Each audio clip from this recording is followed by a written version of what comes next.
सब विजिबल है बोर्ड पे, सब विजिबल। चलिए ठीक है, आज हम लोग पढ़ने जा रहे हैं टाइप्स ऑफ रिएक्शन, है ना बच्चों? टाइप्स ऑफ रिएक्शन पढ़ने जा रहे हैं। हेडिंग डाली सभी बच्चों ने?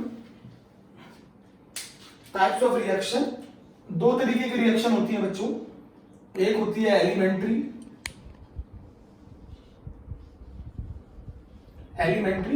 और बच्चों एक रिएक्शन होती है कॉम्प्लेक्स। दो रिएक्शन होती है, एक एलिमेंट्री रिएक्शन होती है और एक कॉम्प्लेक्स रिएक्शन होती है। एलिमेंट्री रिएक्शन वो रिएक्शन होती है जो सिंगल स्टेप में होती है। The reaction which takes place in single step.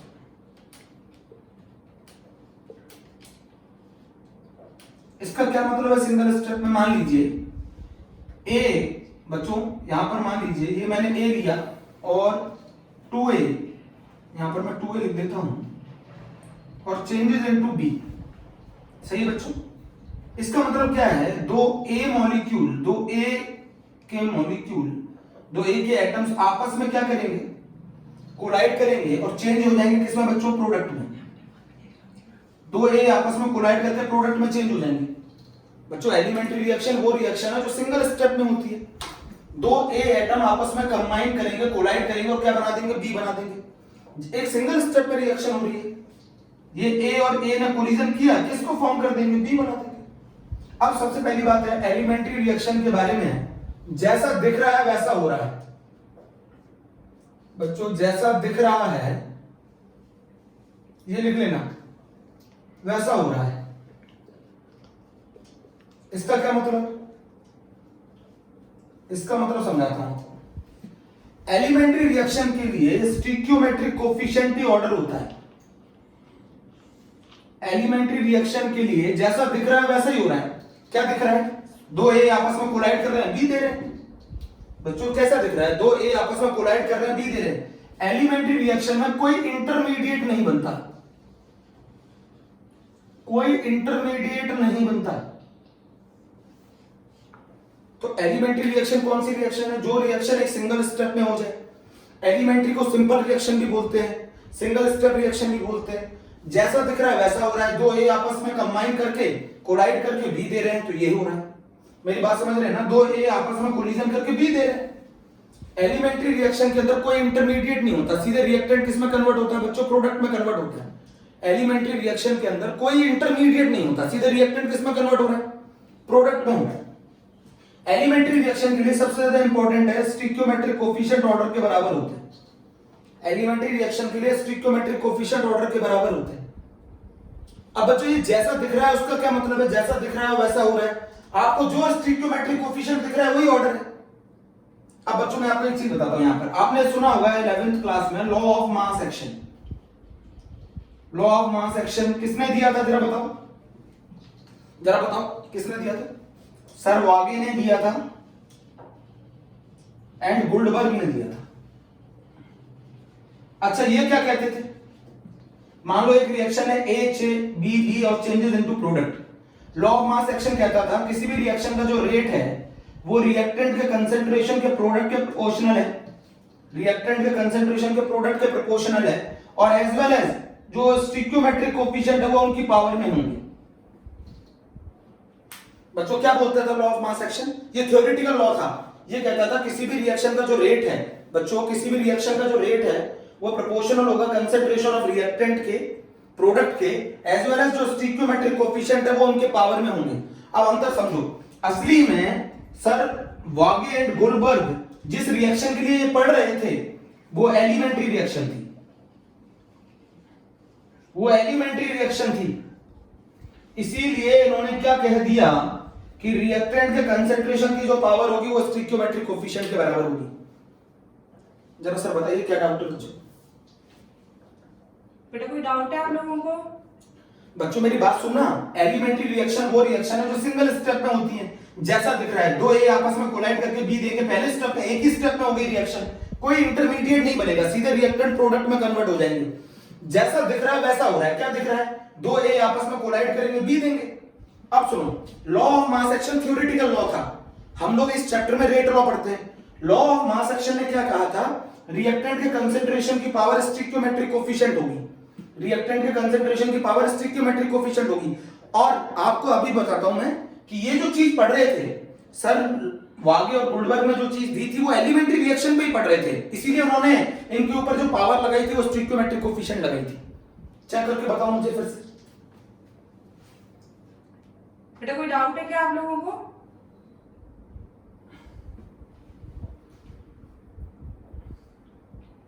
Sir एक बार फिर से एक्सप्लेन कर दीजिए। एलिमेंट्री रिएक्शन वो रिएक्शन है जो सिंगल स्टेप में होती है। सिंगल स्टेप में होने वाली रिएक्शन एलिमेंट्री रिएक्शन है, जहां दो, एक मान लो ये रिएक्शन एलिमेंट्री है, तो यहां क्या दिख रहा है, दो ए आपस में कोलाइड कर रहे हैं, बी दे रहे हैं, तो दो ए ने कोलिजन किया, बी दे दिया, जैसा दिख रहा है वैसा हो रहा है, जैसा दिख रहा है वैसा हो रहा है। अगर मैं इस रिएक्शन का रेट लिखूं तो रेट क्या होगा इसका, k a की पावर 2, मतलब इसका ऑर्डर 2 होगा, जो स्टिक्योमेट्रिक कोफिशिएंट है वही ऑर्डर होगा। आपको बता दूं लॉ ऑफ मास एक्शन और रेट लॉ में अंतर है। मान लो अगर मैं एक रिएक्शन आपको ए दे दूं, बी दे दूं और चेंज करा दूं प्रोडक्ट में, एक रिएक्शन में आपको ए दे दूं, बी दे दूं, चेंज कर दूं प्रोडक्ट में, और मैं आपसे बोलूं रेट लॉ लिखो, रेट लॉ, तो आप बोलोगे रेट लॉ ये होगा a की पावर x और b की पावर y, ये रेट लॉ है। एक्सपेरिमेंटली हमारा रेट कंसंट्रेशन पे किस तरीके से डिपेंड करता है वो रेट लॉ बताता है, जबकि इन्होंने क्या बोला था कि जो कंसंट्रेशन ऑफ रिएक्टेंट की जो पावर होगी वो स्टिक्योमेट्रिक कोफिशिएंट के बराबर होगी।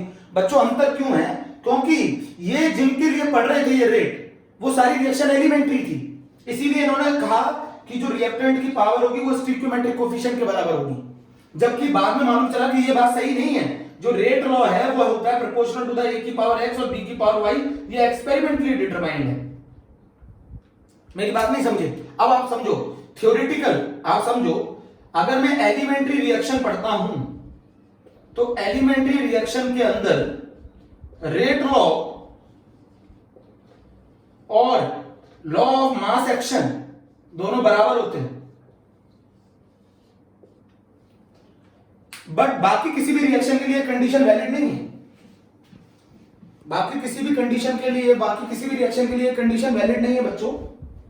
आप 5 बार पूछो, 10 बार पूछो, मैं सब बताऊंगा। आप बोलो बेटा अभी कोई डाउट है? क्लियर हो गया आपको नन्या?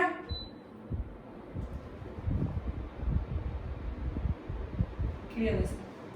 अभी भी नहीं समझे, मैं एक बार फिर बता देता हूं।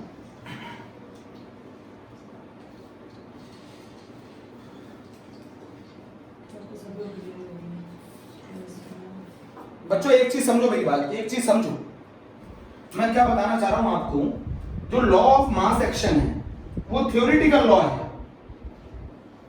थ्योरेटिकल है। किसी भी रिएक्शन को देखकर आप ये लिख सकते हैं। क्यों लिख सकते हैं? क्योंकि सर वागे और गुल्डबर्ग जिन रिएक्शंस को पढ़ रहे थे, जिनके ऊपर स्टडी कर रहे थे, वो सारी रिएक्शन एलिमेंट्री थी, इसीलिए इन्होंने इसको थ्योरेटिकल लिख दिया। बट बाद में मालूम चला कि ये चीज सही नहीं है। आप ये देखो, अगर मैं A plus B changes into product लिख दूं, मैं बोलूं इसका रेट लिखकर बताओ according to law of mass action, तो ये होगा a की पावर a, b की पावर b। तो क्यों ऐसा है? इसका रीजन है, ये जितनी रिएक्शन के लिए स्टडी कर रहे थे वो सारी एलिमेंट्री थी, तो एलिमेंट्री की रिएक्शन के लिए स्टिक्योमेट्रिक कोफिशिएंट ही पावर में होंगे। बट अगर प्रैक्टिकली मैं देखूं और मैं आपसे बोलूं इसका रेट लॉ लिखकर बताओ, इसका रेट लॉ लिखकर बताओ, तो रेट लॉ क्या होगा? प्रोपोर्शनल टू द a की पावर x और b की पावर y, ये रेट लॉ है। बट एलिमेंट्री रिएक्शन के लिए x की वैल्यू a के बराबर होगी और y की वैल्यू b के बराबर होगी। एलिमेंट्री रिएक्शन के लिए x की वैल्यू a के बराबर होगी और y की वैल्यू b के बराबर होगी। अरे बेटा एलिमेंट्री रिएक्शन के लिए अंदर स्टिक्योमेट्रिक कोफिशिएंट ही तो ऑर्डर होते हैं। एलिमेंट्री रिएक्शन के लिए स्टिक्योमेट्रिक कोफिशिएंट ही तो ऑर्डर होते हैं बच्चों। अभी भी नहीं समझ में आया?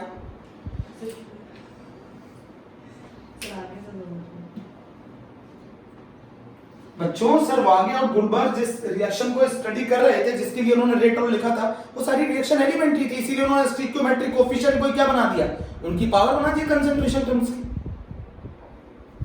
तो हम ये कह सकते हैं ना कि एलिमेंट्री रिएक्शन के लिए, क्या हम ये कह सकते हैं ना, क्या हम एलिमेंट्री रिएक्शन के लिए लॉ ऑफ मास एक्शन और रेट लॉ बराबर होगा?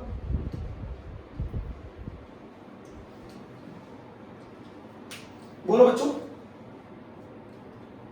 एलिमेंट्री रिएक्शन वो रिएक्शन होती है जो सिंगल स्टेप में हो जाती हैं, जैसा दिखता है वैसा होता है, जो दिख रहा है वही ऑर्डर होगा। नहीं समझ में आता है।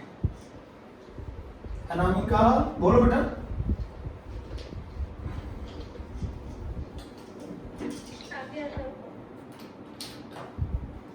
मैं क्या पढ़ा रहा हूं? कितने तरीके की रिएक्शन होती है? दो तरीके की रिएक्शन होती है, एक एलिमेंट्री और एक कॉम्प्लेक्स है। एलिमेंट्री रिएक्शन कौन सी होती है? जो सिंगल स्टेप में हो जाती है बच्चों, है ना, सिंगल स्टेप। हिंदी में अपने कॉपी में क्या लिखोगे? जैसा दिख रहा है वैसा हो रहा है।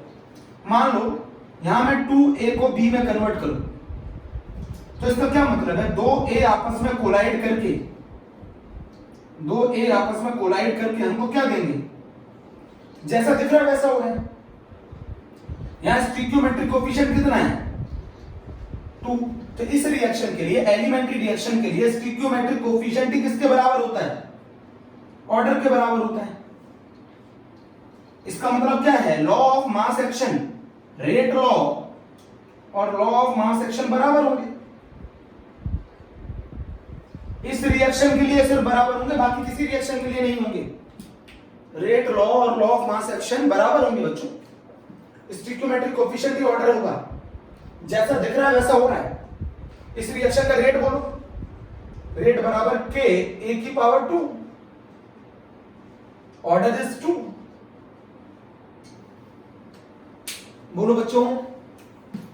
एलिमेंट्री रिएक्शन, दो reaction which completed in a single step, जैसा दिख रहा है वैसा हो रहा है। स्टिक्योमेट्रिक कोएफिशिएंट ऑर्डर के बराबर होगा।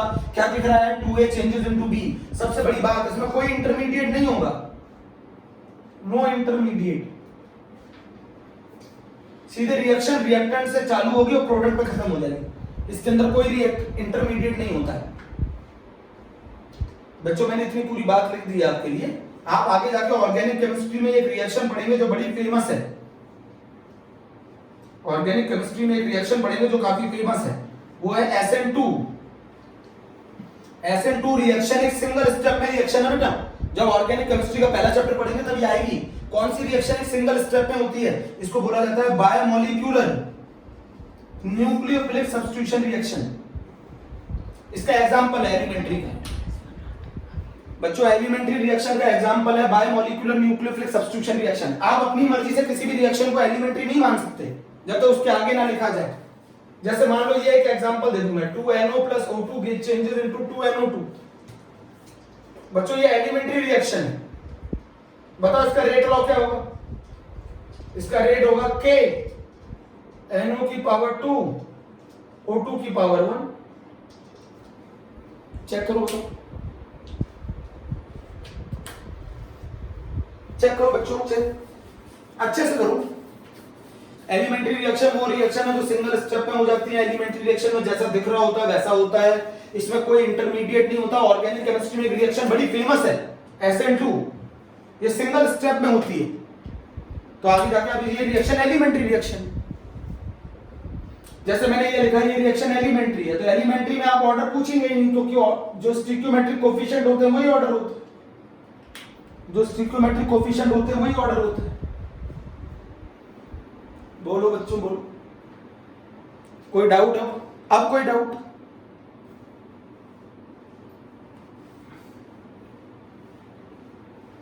क्लियर है पूरा? याद रहेगा आपको? ये बेटा मेरे बोर्ड में आई थी 1 नंबर की डेफिनेशन। ये डिफाइन करने को बोल दिया जाता है पेपर में। डिफाइन एलिमेंट्री रिएक्शन पेपर में आ जाता है, डिफाइन एलिमेंट्री रिएक्शन।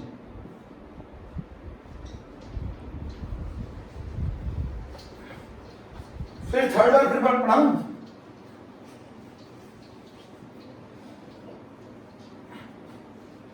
बच्चों law of mass action theoretical law है, जबकि रेट लॉ एक्सपेरिमेंटल लॉ है। ठीक है, बोलो।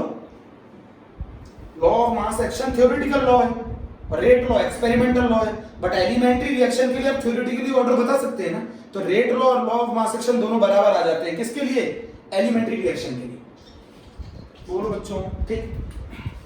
कॉम्प्लेक्स रिएक्शन क्या होती है समझो। The reaction which takes place in more than one step, एक से ज्यादा स्टेप में हो जाए। जो रिएक्शन एक से ज्यादा स्टेप में होती है उसे कॉम्प्लेक्स बोलते हैं।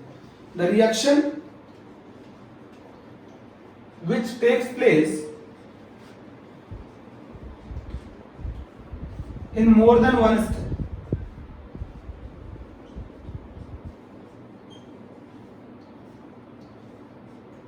जो रिएक्शन एक से ज्यादा स्टेप में हो उसे कॉम्प्लेक्स बोलते हैं बच्चों।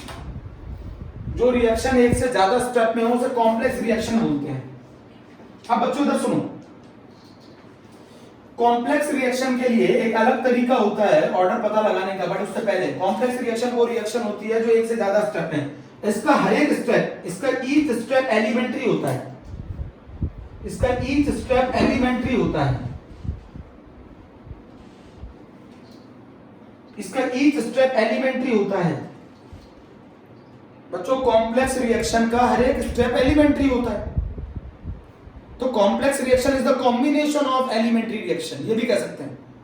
कॉम्प्लेक्स रिएक्शन हर एक स्टेप एलिमेंट्री होता है। किसके अंदर? कॉम्प्लेक्स रिएक्शन के अंदर। अभी एग्जांपल समझाऊंगा। इसमें इंटरमीडिएट की फॉर्मेशन होती है, इसमें इंटरमीडिएट फॉर्म होते हैं, इसमें इंटरमीडिएट फॉर्म होते हैं। जो रिएक्शन एक से ज्यादा स्टेप में हो वो एलिमेंट्री, वो कॉम्प्लेक्स रिएक्शन है, उसका हर एक स्टेप एलिमेंट्री होता है। जैसे मान लीजिए मैंने 2a डैश को b डैश में कन्वर्ट किया, तो जैसा दिख रहा है वैसा नहीं हो रहा। यहां ये नहीं कह सकते 2a डैश आपस में 2a डैश कंबाइन आपस में कोलाइड करेंगे b डैश दे देंगे, नहीं होगा ऐसा। क्यों नहीं? जैसा दिख रहा है वैसा नहीं होगा। इसमें क्या होगा, 2a डैश मिलाकर पहली बार एक इंटरमीडिएट बना देंगे i1, 2a डैश ने मिलकर पहले एक इंटरमीडिएट बनाया i1, फिर इन दो i1 ने एक और इंटरमीडिएट बनाया i2, और i2 के बाद इन्होंने बनाया रिएक्शन b डैश। ये रिएक्शन कितने स्टेप पे हो गई? ये वाला स्टेप हो गया 1, ये स्टेप हो गया 2, और ये स्टेप हो गया 3। ये स्टेप भी एलिमेंट्री होगा, ये स्टेप भी एलिमेंट्री होगा, और ये स्टेप भी एलिमेंट्री होगा। रिएक्टेंट से प्रोडक्ट बनते वक्त जो स्पीसीज बीच में बनती है उनको इंटरमीडिएट बोलते हैं। ये इंटरमीडिएट है, I1 is the intermediate और 2I2 is also an intermediate। तो आपको ये जैसा दिख रहा है वैसा हो नहीं रहा। क्या दिख रहा है? आपको लग रहा था 2a डैश आपस में कोलाइड करेंगे b डैश दे देंगे, नहीं होगा ऐसा। क्यों? पहले ये a डैश मिलकर एक इंटरमीडिएट बनाएंगे I1 अगले स्टेप में क्या बनाएगा I2 2I2, और वो 2I2 अगले स्टेप में टूटकर b डैश बनाएगा। बेटा a डैश आपस में टकराया, I1 बनाया, I1 आगे जाके 2I2 बनाएगा, 2I2 b डैश बनाएगा। बोलो, डाउट बोलो। कॉम्प्लेक्स रिएक्शन वो रिएक्शन होती है जो एक से ज्यादा स्टेप्स में होती है। इसका हर एक स्टेप एलिमेंट्री होता है, इंटरमीडिएट फॉर्म होते हैं। इस रिएक्शन में जैसा दिख रहा होता है वैसा नहीं होता, जैसा दिख रहा होता है वैसा नहीं होता। आगे जाके पढ़ाऊंगा बच्चों, एक कंसेप्ट बताया होगा आपके स्कूल में, सुनो आगे जाके अभी अगले टर्म पर एक्सप्लेन करूंगा। Slowest step is a rate determining step. बच्चों यही वो तरीका है जो इससे हम ऑर्डर निकालते हैं कॉम्प्लेक्स रिएक्शन का। पहले हम कॉम्प्लेक्स रिएक्शन का रेट निकालते हैं स्लोएस्ट स्टेप से, फिर हम उसका ऑर्डर निकालते हैं। ये अभी अगले स्टेप में समझ में आएगा, अगले टॉपिक में तो मैं पढ़ाऊंगा। Slow step rate determining step होता है बेटा। इसमें ऑर्डर निकालने का तरीका अलग है। इसमें ऑर्डर निकालने का तरीका क्या है, हम सारे स्टेप, जब रिएक्शन बहुत सारे स्टेप्स में दे रखी होगी तो जो सबसे स्लो स्टेप होगा उससे हम रेट लिखेंगे और उससे हम ऑर्डर निकालेंगे। ये चीज मैं अगले टर्म पे सिखाऊंगा आपको, ये चीज मैं आपको अगले टर्म पे सिखाऊंगा। एक बच्ची पूछ रही है नंबर ऑफ इंटरमीडिएट कैसे पता करेंगे? वो नहीं, वो आपको रिएक्शन में गिवन करेंगे बच्चों, वो रिएक्शन में बताया जाएगा। आप नहीं पता कर सकते बेटा, आप नहीं पता कर सकते, वो तो मैकेनिज्म में बताया जाएगा रिएक्शन। बच्चों वो तो बताया जाएगा आपको।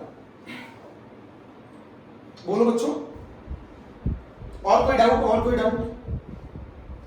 कॉम्प्लेक्स रिएक्शन वो रिएक्शन होती हैं जो एक से ज्यादा स्टेप्स में होती हैं, जिसका हर एक स्टेप एलिमेंट्री होता है, इंटरमीडिएट फॉर्म होते हैं। ये इंटरमीडिएट फॉर्म होते हैं, जैसा दिख रहा होता है वैसा नहीं होता है, और इनके अंदर जो स्लो स्टेप होगा वही इस रिएक्शन का रेट को डिटरमाइन करेगा। ये कहानी आगे की है, अभी नोट कर लेना, ये आगे की कहानी है बच्चों, ये आगे की कहानी है।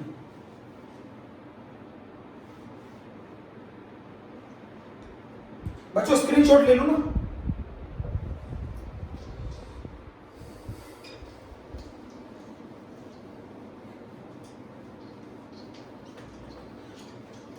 कॉम्प्लेक्स रिएक्शन का एग्जांपल SN1 रिएक्शन है। बच्चों कॉम्प्लेक्स रिएक्शन का एग्जांपल आगे जाके पढ़ोगे SN1 है। SN1 का मतलब होता है ऑर्गेनिक केमिस्ट्री में यूनिमॉलिक्यूलर न्यूक्लियोफिलिक सब्स्टिट्यूशन रिएक्शन। तो कॉम्प्लेक्स रिएक्शन में आप डायरेक्ट ऑर्डर पता नहीं लगा सकते, पहले आपको स्लोएस्ट स्टेप देखना पड़ेगा, उसकी मदद से आपको रेट लिखना पड़ेगा, उसकी मदद से ऑर्डर निकाला जाएगा। ये आगे की कहानी है। ये एग्जांपल है unimolecular nucleophilic substitution reaction is a complex reaction. जो रिएक्शन एक से ज्यादा स्टेप्स में हो जाएगी वो कॉम्प्लेक्स रिएक्शन। बच्चों अच्छा एक चीज मुझे बताओ, बच्चों एक चीज बताओ मुझे, ऑर्डर क्या है? बच्चों मुझे बताओ ऑर्डर क्या है? ऑर्डर में क्या बताता है? बताओ।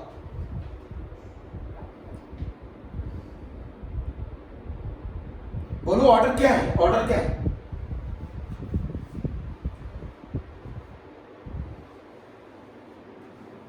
जल्दी बताओ, जल्दी बच्चों ऑर्डर क्या है? जल्दी। एक बच्चा बोल रहा है सोनू श्रीवास्तव।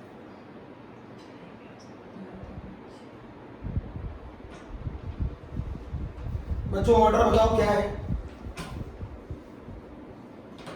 बच्चे लिख रहे हैं R बराबर K ब्रैकेट में A। नहीं, ऑर्डर की ये डेफिनेशन गलत है। आप तो ये रेट लॉ लिख रहे हैं।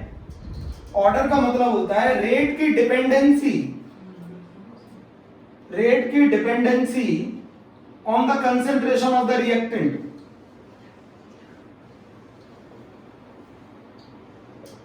ये है ऑर्डर। कंसेंट्रेशन ऑफ रिएक्टेंट के ऊपर रेट कैसे डिपेंड करता है एक्सपेरिमेंटली, वो चीज है ऑर्डर।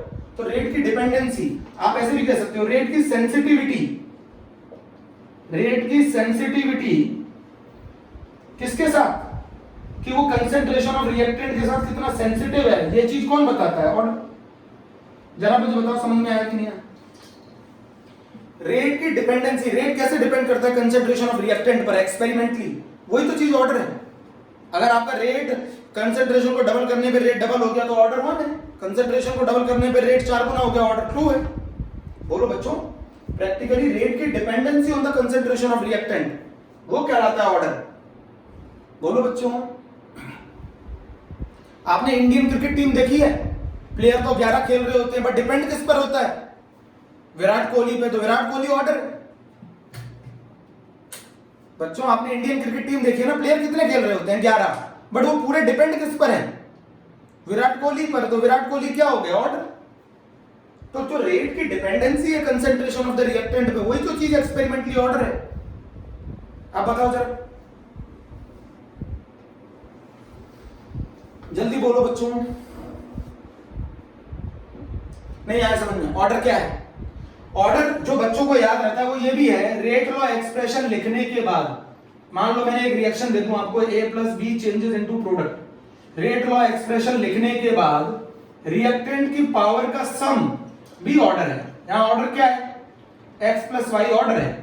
बट ये डेफिनेशन उतनी सही नहीं है जितनी ये है। रेट किस तरीके से डिपेंड करता है कंसेंट्रेशन ऑफ रिएक्टेंट पे, वो चीज ऑर्डर है। रेट कितना ज्यादा सेंसिटिव है कंसेंट्रेशन ऑफ रिएक्टेंट के साथ, वो चीज ऑर्डर है। अच्छा ये बताओ ऑर्डर कैसे? ऑर्डर एक्सपेरिमेंट ही डिटरमाइंड होता है ना बच्चों, मानते हो ना? किसी रिएक्शन को देखकर हम पता नहीं लगा सकते ऑर्डर क्या होगा, सिर्फ एलिमेंट्री को छोड़कर। ऑर्डर एक्सपेरिमेंटली डिटरमाइंड है। बोलो। दूसरा ऑर्डर क्या हो सकता है? पॉजिटिव हो सकता है, नेगेटिव हो सकता है, जीरो हो सकता है, फ्रैक्शन हो सकता है। मानते हो ना? ऑर्डर एक्सपेरिमेंटली डिटरमाइन होता है। ऑर्डर पॉजिटिव हो सकता है, नेगेटिव हो सकता है, जीरो हो सकता है, फ्रैक्शन हो सकता है। बोलो जल्दी बताओ। ऑर्डर पॉजिटिव हो सकता है, नेगेटिव हो सकता है, जीरो हो सकता है, फ्रैक्शन हो सकता है। ऑर्डर रिएक्शन कंडीशन चेंज करने पर, रिएक्शन कंडीशन चेंज करने पर, रिएक्शन कंडीशन चेंज करने पर ऑर्डर चेंज हो जाता है।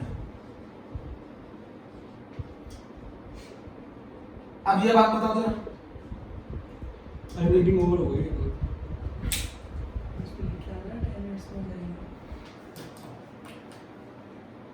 कोई बात नहीं बच्चों, यहाँ पे पढ़ लो। रेट की dependency on the concentration of reactant, rate sensitive, कितना सेंसिटिव है, रेट की sensitivity toward the concentration of reactant, ये चीज ऑर्डर है। तो ऑर्डर हम ऐसे बोलते हैं, रेट व एक्सप्रेशन लिखने के बाद रिएक्टेंट्स की पावर, अगर एक रिएक्टेंट है तो उसकी पावर, और अगर एक से ज्यादा रिएक्टेंट है तो उनकी पावर का सम ऑर्डर कहलाता है। बच्चों तब तक मैं पानी पी लूं।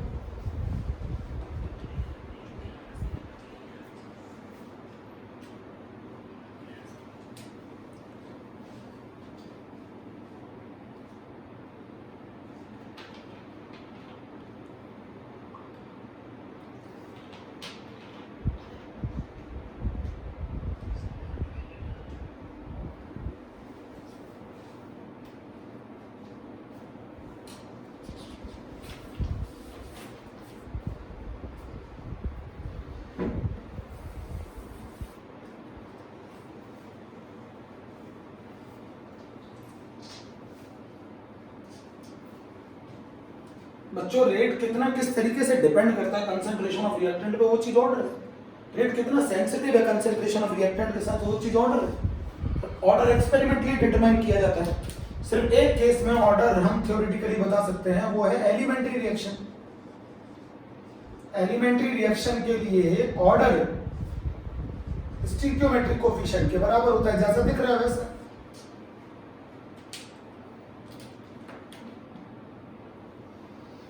सारे बच्चे कनेक्ट हो गए हैं?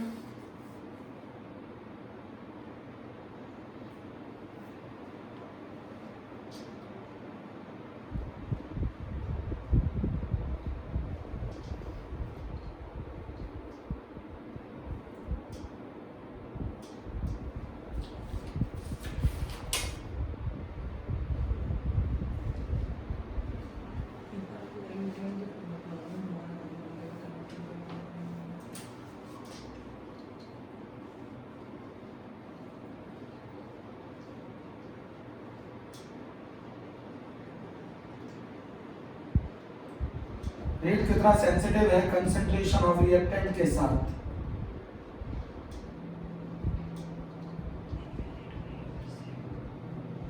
वही ऑर्डर है।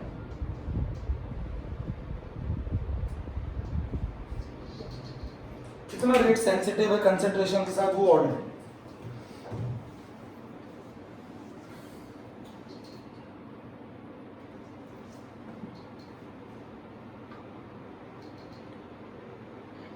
नोट करो बच्चों, थोड़ा सा जो टाइम लग रहा है कनेक्ट होने में।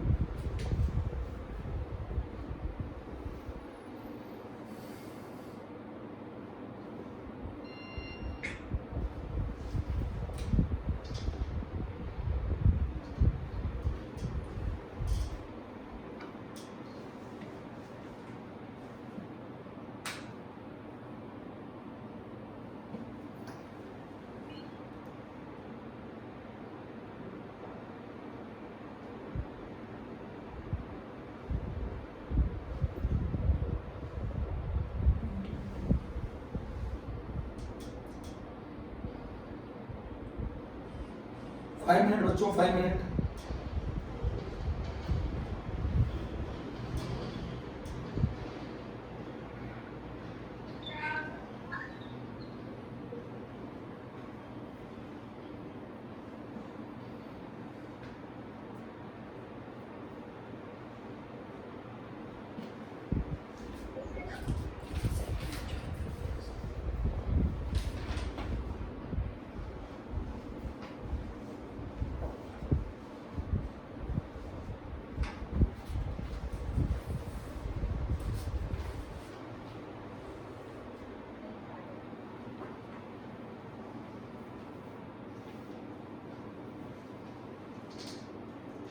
सभी बच्चों आपको दिख रहा है?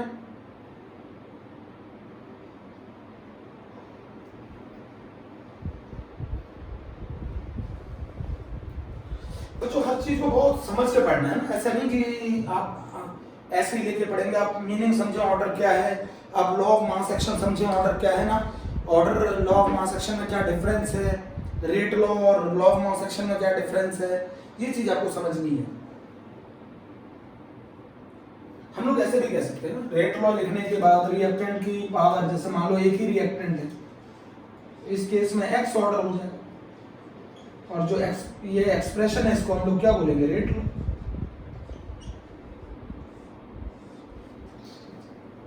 इस केस में एक्स ऑर्डर है।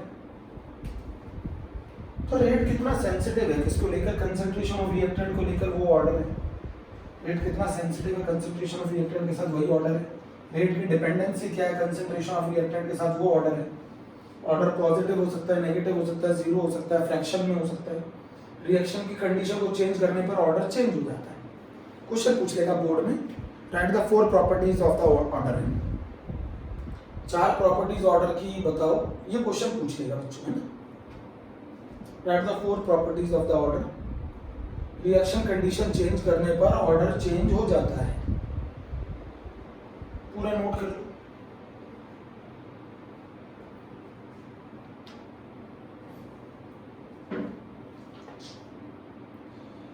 रफ कर दो।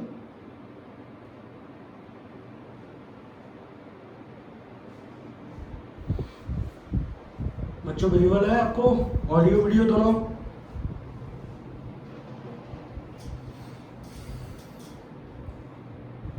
बेटा मैसेज से रिस्पॉन्स कर दो। ओके ओके, ठीक है ठीक है।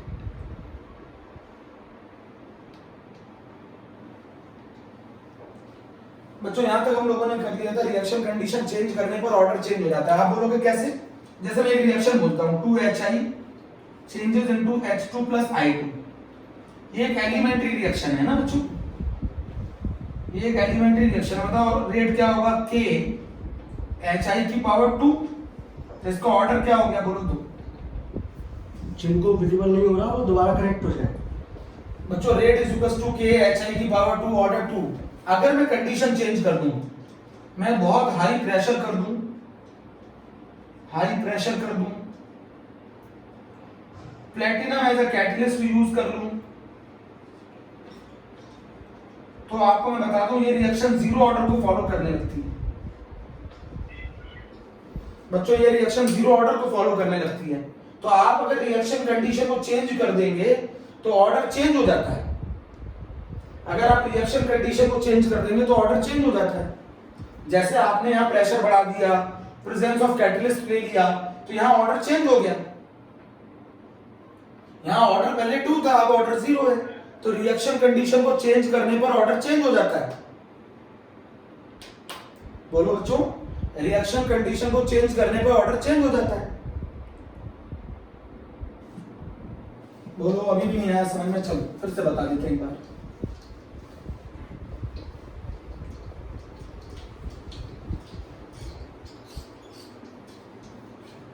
किस बच्चे को क्लियर नहीं है?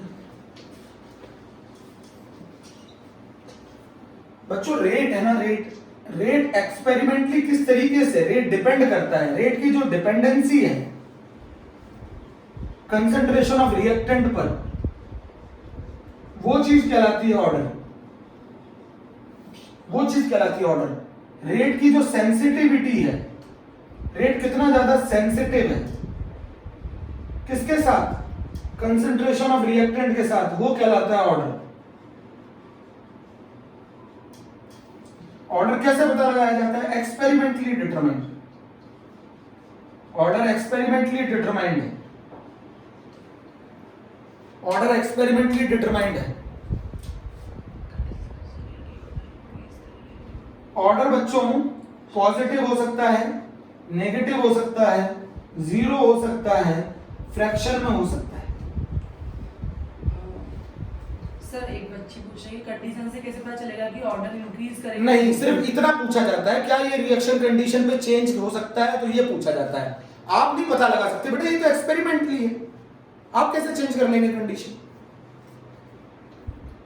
ये तो एक्सपेरिमेंटली है ना। Order positive, negative, zero, fraction सभी में हो सकता है। बच्चों ऑर्डर रिएक्शन कंडीशन को चेंज करने पर चेंज हो जाता है। मैंने वो एग्जांपल समझाया था, वो लिख लिया आप लोगों ने। रिएक्शन कंडीशन को चेंज करने पर चेंज हो जाता है।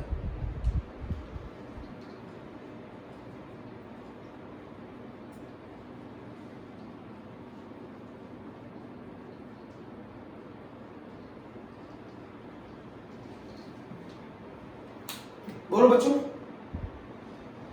रेट की dependency on the concentration of reactant, rate कितना सेंसिटिव है कंसंट्रेशन ऑफ रिएक्टेंट को लेकर, एक्सपेरिमेंटली डिटरमाइन है। ऑर्डर पॉजिटिव हो सकता है, नेगेटिव हो सकता है, जीरो हो सकता है, फ्रैक्शन हो सकता है। ऑर्डर रिएक्शन कंडीशन को चेंज करने पे चेंज हो जाता है। और बच्चों ऑर्डर जो होता है वो स्टिकियोमेट्रिक कोफिशिएंट के बराबर होता है सिर्फ एक रिएक्शन के लिए। इस रिएक्शन को हम लोग एलिमेंट्री कहते हैं। एलिमेंट्री रिएक्शन के अंदर ऑर्डर स्टिकियोमेट्रिक कोफिशिएंट के बराबर होता है। अब चेक करो बच्चों, चेक करो। मान लो अगर मैं आपको एक एग्जांपल समझा दूं, 2a चेंजेस इनटू प्रोडक्ट, तो बताओ इसका रेट क्या होगा? रेट होगा इसका k a की पावर x। कितनी बार समझाऊं? 2a चेंजेस इनटू प्रोडक्ट, और मैं इसके आगे लिख दूं ये रिएक्शन एलिमेंट्री है, तो जैसा दिख रहा है वैसा हो रहा है, तो rate is equals to k a की पावर 2।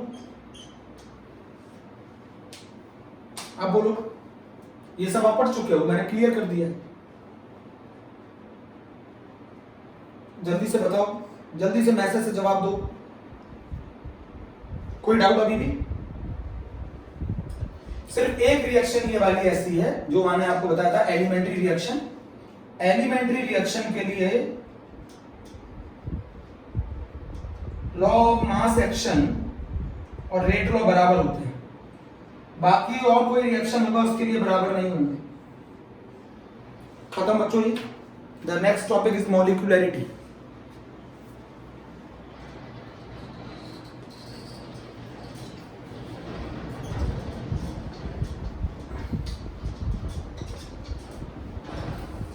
अभी भी कोई क्वेश्चन है मन में तो पूछो।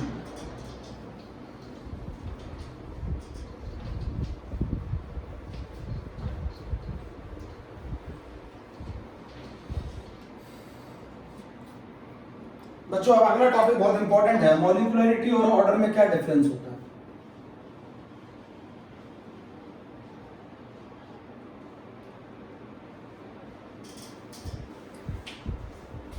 अगला टॉपिक इंपॉर्टेंट है बच्चों, मॉलिक्यूलरिटी। डालो हेडिंग, डाल दिया। बच्चों ये बताओ, हर काम को करने के लिए हमें एनर्जी की आवश्यकता होती है। कोई सा भी हम काम करते हैं उसके लिए हमें एनर्जी की रिक्वायरमेंट होती है। बोलो। अब जैसे आपको मान लो कोई छोटा एग्जाम क्वालिफाई करना हो, 11th का या स्कूल लेवल का एग्जाम, तो आपको कम मेहनत करनी पड़ती। मान लो आपको एनआईटी कॉलेज में सेलेक्ट होना है तो आपको मेहनत अपनी थोड़ी ज्यादा करनी पड़ेगी, मतलब थोड़ी पढ़ाई ज्यादा करनी पड़ेगी। अगर आपको आईआईटी में सेलेक्ट होना है तो आपको पढ़ाई थोड़ी और ज्यादा करनी पड़ेगी। तो बैरियर हर जगह है, बैरियर हर जगह। आपको स्कूल लेवल के एग्जाम में थोड़ी मेहनत करनी पड़ेगी, थोड़ी पढ़ाई करनी पड़ेगी। अगर आप एनआईटी के कॉलेज लेना चाहते हैं तो आपको थोड़ी सी ज्यादा मेहनत करनी पड़ेगी। अगर आप आईआईटी के कॉलेज लेना चाहते हैं तो आपको बहुत ज्यादा मेहनत करनी पड़ेगी। तो बैरियर हर जगह है। बैरियर मतलब आपको मेहनत, बैरियर मतलब मेहनत, और जो आप पढ़ाई कर रहे हैं वो है एनर्जी। तो बैरियर को ओवरकम किससे किया जा सकता है? एनर्जी से। तो हर काम को करने के लिए एनर्जी की आवश्यकता होती है। किसी प्रोडक्ट जितना ज्यादा बड़ा होगा, प्रोडक्ट जितना ज्यादा स्टेबल होगा, एनर्जी उतनी ज्यादा चाहिए होगी। सही है। उसी तरीके से रिएक्टेंट को प्रोडक्ट में कन्वर्ट करने के लिए एक पर्टिकुलर अमाउंट में एनर्जी की आवश्यकता होती है। एक पर्टिकुलर अमाउंट में एनर्जी की आवश्यकता होती है। उन्हें एक बैरियर ओवरकम करना पड़ता है, जिस बैरियर को एनर्जी बैरियर कहते हैं। बच्चों रिएक्टेंट को प्रोडक्ट में, हर काम को करने के लिए एनर्जी चाहिए होती है। रिएक्टेंट को प्रोडक्ट में कन्वर्ट होने के लिए एनर्जी चाहिए। उन्हें एक बैरियर ओवरकम करना पड़ता है। उस बैरियर को ओवरकम करने के लिए जो एनर्जी चाहिए होती है वो एक्टिवेशन है। आगे है टॉपिक में, पर मैं बता रहा हूं थोड़ा सा समझाने के लिए इस टॉपिक को। जैसे आप अगर आईआईटी का एग्जाम क्वालिफाई करना चाहते हैं तो उसके केस में बैरियर बहुत बड़ा होगा, तो आपको ज्यादा एनर्जी चाहिए होगी ओवरकम करने के लिए उसके लिए आपको ज्यादा पढ़ना पड़ेगा ना। आईआईटी के केस में बड़ा बैरियर होगा, मेहनत ज्यादा लगेगी तो आपको ज्यादा पढ़ना पड़ेगा। एनआईटी के लिए आपकी मेहनत थोड़ी कम लगेगी तो आपको थोड़ा पढ़ना पड़ेगा। स्कूल लेवल के लिए और कम लगेगी, थोड़ा और कम पढ़ना पड़ेगा। तो आपको बैरियर ओवरकम करने होते हैं। उस बैरियर को ओवरकम करने के लिए हमें एनर्जी की रिक्वायरमेंट होती है। वो एनर्जी से अगर कम एनर्जी है तो आप उस बैरियर को ओवरकम नहीं कर पाएंगे, रिएक्टेंट प्रोडक्ट में कन्वर्ट नहीं हो पाएगा। एक रिएक्टेंट को प्रोडक्ट में कन्वर्ट करने के लिए एनर्जी बैरियर को ओवरकम करना पड़ता है। उस एनर्जी बैरियर को ओवरकम करने के लिए जितनी एनर्जी रिक्वायर्ड होती है उसको एक्टिवेशन एनर्जी कहते हैं। जैसे मान लो उस एनर्जी को एक्टिवेशन एनर्जी कहते हैं। इतनी बात समझ में आई? पहले मैंने क्या बोला? रिएक्टेंट प्रोडक्ट में कन्वर्ट होने के लिए उन्हें कुछ एनर्जी की रिक्वायरमेंट होती है, वो एनर्जी कहलाती है एक्टिवेशन एनर्जी। हर काम को करने के लिए एनर्जी रिक्वायर्ड है। जितना ज्यादा बैरियर होगा उतनी ज्यादा एनर्जी रिक्वायर्ड होगी। और बैरियर हमें कैसे मालूम पड़ेगा? जितना ज्यादा प्रोडक्ट स्टेबल होगा, जितना प्रोडक्ट बड़ा होगा। उतना ज्यादा आपको एनर्जी की आवश्यकता होगी। बोलो, अब जरा बताओ सर, मैसेज से बताना क्या बोल रहे हैं। रिएक्टेंट मॉलिक्यूल को अगर आप प्रोडक्ट में कन्वर्ट करना चाहते हैं तो उन्हें एक एनर्जी बैरियर को ओवरकम करना पड़ता है। उस एनर्जी बैरियर को ओवरकम करने के लिए जितनी एनर्जी रिक्वायर्ड होती है उस एनर्जी को एक्टिवेशन एनर्जी कहते हैं। बच्चों क्या कहते हैं? Activation energy. जरा बताइए सर, बोलो। मतलब आपको मैं ये बताना चाहता हूं, जो रिएक्टेंट मॉलिक्यूल की एनर्जी एक्टिवेशन एनर्जी से कम है वो कोलाइड करके आपको प्रोडक्ट नहीं दे सकते। समझे मेरी बात? नहीं समझे? जितने रिएक्टेंट मॉलिक्यूल की एनर्जी उस एक्टिवेशन एनर्जी से कम है तो इसका मतलब वो भले ही कोलिजन करेंगे बट प्रोडक्ट नहीं मिलेगा। प्रोडक्ट के लिए शर्त है वही रिएक्टेंट मॉलिक्यूल आपस में कोलाइड करके आपको प्रोडक्ट दे सकते हैं जिनकी एनर्जी एक्टिवेशन एनर्जी के बराबर या उससे ज्यादा हो। अब मेरी बात कैसे समझोगे? मान लो आपको किसी जगह एग्जाम में बैठने के लिए, आपको किसी जगह एडमिशन के लिए 80% नंबर चाहिए। तो ये बताओ, अगर आपके 80% से नंबर कम है तो क्या आपका एडमिशन होगा उस जगह? नहीं होगा। तो आपको कितने मार्क्स चाहिए उधर एडमिशन लेने के लिए? 80 या 80 से ज्यादा। सिमिलरली रिएक्टेंट मॉलिक्यूल को प्रोडक्ट में कन्वर्ट होने के लिए जो एनर्जी चाहिए वो एक्टिवेशन एनर्जी के बराबर हो या उससे ज्यादा हो। अभी भी नहीं समझे? आपको अगर किसी जगह एडमिशन चाहिए और वहां बोल दिया जाए कि 80% मार्क्स रिक्वायर्ड है तो 80% या उससे ज्यादा मार्क्स लाओगे तभी तो एडमिशन होगा। उसी तरीके से रिएक्टेंट मॉलिक्यूल की एनर्जी अगर एक्टिवेशन एनर्जी से ज्यादा या एक्टिवेशन एनर्जी के बराबर होगी तो वो प्रोडक्ट में कन्वर्ट होंगे, वरना वो प्रोडक्ट में कन्वर्ट नहीं होंगे। क्या कहना चाहता हूं, हर कोलिजन आपको प्रोडक्ट नहीं दे सकता। रिएक्टेंट मॉलिक्यूल का हर कोलिजन आपको प्रोडक्ट नहीं दे सकता। वही कोलिजन आपको प्रोडक्ट दे सकता है जिस केस में मॉलिक्यूल रिएक्टेंट मॉलिक्यूल की एनर्जी एक्टिवेशन एनर्जी से ज्यादा हो या उसके बराबर हो। तो रिएक्टेंट को प्रोडक्ट में कन्वर्ट होने के लिए जितनी एनर्जी चाहिए वो एक्टिवेशन है। रिएक्टेंट को प्रोडक्ट में कन्वर्ट होने के लिए जितनी एनर्जी चाहिए वो एक्टिवेशन है। अभी एक्टिवेशन एनर्जी आगे वाला टॉपिक है बट इसको समझाने के लिए बोल रहा हूं। मेरी बात नहीं समझी? एक्टिवेशन एनर्जी क्या है? रिएक्टेंट मॉलिक्यूल जब प्रोडक्ट में कन्वर्ट होंगे तो उन्हें एक बैरियर ओवरकम करना पड़ता है, ऐसा नहीं। अच्छा ये बताओ, कोई भी एक्सीडेंट में डेथ हो जाती है क्या? किसी भी एक्सीडेंट में कोलाइड कर जाए दो लोग तो डेथ हो जाएगी क्या? किस बात पे डिपेंड करती है कि उनका कोलिजन किस तरीके से हेड टू हेड है और वो किस एनर्जी से टकराए हैं। उसी तरीके से रिएक्टेंट मॉलिक्यूल को प्रोडक्ट में कन्वर्ट होने के लिए बैरियर ओवरकम करना पड़ता है। उस बैरियर को ओवरकम करने के लिए जो एनर्जी उन्हें रिक्वायर्ड होती है उसको कहते हैं एक्टिवेशन एनर्जी। अब बोलो, डाउट बोलो अपना। अरे बच्चों ये बताओ, आप ये बताओ, आपको भी तो मेहनत करनी पड़ेगी ना आईआईटी का एग्जाम निकालने के लिए। तो आईआईटी के जो मेहनत है वो बैरियर है और उस बैरियर को आप कैसे ओवरकम करोगे? पढ़ाई करके। बोलो, आप उस बैरियर को कैसे ओवरकम करोगे? पढ़ाई करके। तो हर जगह बैरियर है, उन बैरियर को ओवरकम करने के लिए जो एनर्जी रिक्वायर्ड है उसको एक्टिवेशन कहते हैं। आप बोलो बच्चे, बताओ।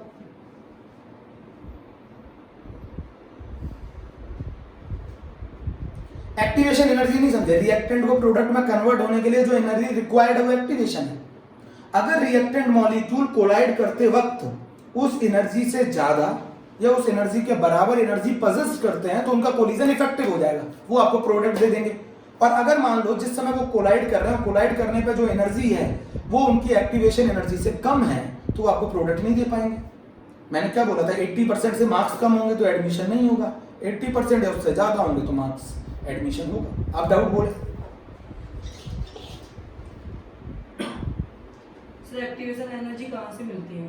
वो आगे की कहानी है, अभी नहीं।